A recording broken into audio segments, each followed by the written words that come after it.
ठरलं तर मग या मालिकेच्या येणाऱ्या भागामध्ये आपण पाहणार आहोत की ते साक्षीला तुरुंगामध्ये कॉन्स्टेबल मार मारत असते। त्यामुळे हे महिपंतला समजल्यावर तो भडकतो आणि तो पोलीस स्टेशन मध्ये जाऊन तिकडे दामिनी वकिलालाही बोलवतो। महिपंत दामिनी वकिलाला फोन लावून बोलतो, तुम्ही माझ्या मुलीला न्याय मिळवून देण्यास खूप विलंब लावत आहात। तेव्हा दामिनी वकील पोलीस स्टेशन मध्ये येऊन कॉन्स्टेबलला बोलते, तुम्ही साक्षीला का मारला? तेव्हा कॉन्स्टेबल बोलते, मी माझी ड्युटी करत होते त्यामुळे मला हे करणं साहजिकच होतं। तेव्हा दामिनी वकील बोलते, तुम्ही कसलं काम करता? तुम्हाला हे काम कोणी दिलं? माझ्या अशिलाला मारण्याचे एवढे अधिकार तुम्हाला कोणी दिले? दामिनी वकील कॉन्स्टेबलला बोलते, तुम्ही माझ्या अशिलाला असे मारू शकत नाही, कारण आता मी तुम्हाला सस्पेंड करते। तेव्हा ती कॉन्स्टेबल दामिनी वकिलाकडे दयेची भीक मागते। दामिनी वकील तिला माफ करायला तयार नसते। तेव्हा ती कॉन्स्टेबल विचार करते, ह्याच्यामध्ये सगळ्यामध्ये मला आता अर्जुन वकीलच माझं सस्पेन्शन रद्द करू शकतात। तेव्हा ती अर्जुनची भेट घेते आणि अर्जुन वकील बोलतो, काय झालं? तेव्हा ती बोलते, घडलेली घटना ती सांगते। अर्जुन बोलतो, हे दामिनी वकिलांचं कारस्थान आहे, तिला अशिलाला लवकरात लवकर सोडायचं आहे, लवकरात लवकर सोडवायचं आहे। तुम्ही काळजी करू नका, जेव्हा कोर्टात केस उभी राहील मी जजला सांगून तुमचं निलंबन रद्द करीन। तेव्हा ते दामिनी वकील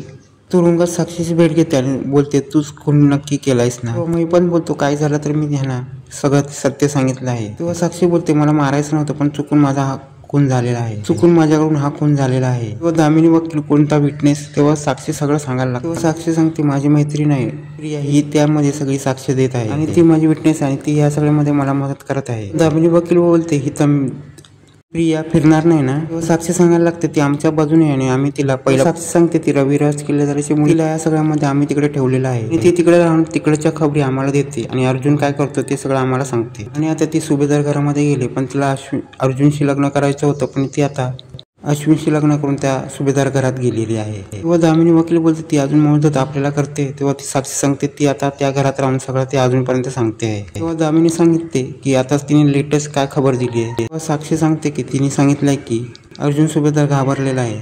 तेव्हा दामिनी वकील घाबरणारच, कारण की मी एवढी फेमस वकील आहे आणि मला त्याचा जुना काय तो हिशोब चुक्का करायचा आहे। दामिनी वकील बोलते, ही सगळी केस आता तुमची तर माझी मध्ये आम्हाला तुम्हाला जितून द्यायचं आहे, त्यामुळे जे पण खरं आहे ते सांगा। आणि तेव्हा साक्षी सगळं दामिनी वकीलला जे आहे ते सांगायला लागते, कसा खून केला, का केला आणि सगळं कुठलं काय ते सांगायला लागते। हे सगळं ऐकल्यानंतर दामिनी वकील कोर्टात भेटू आणि मी कोर्टात तुला न्याय मिळवून देणार।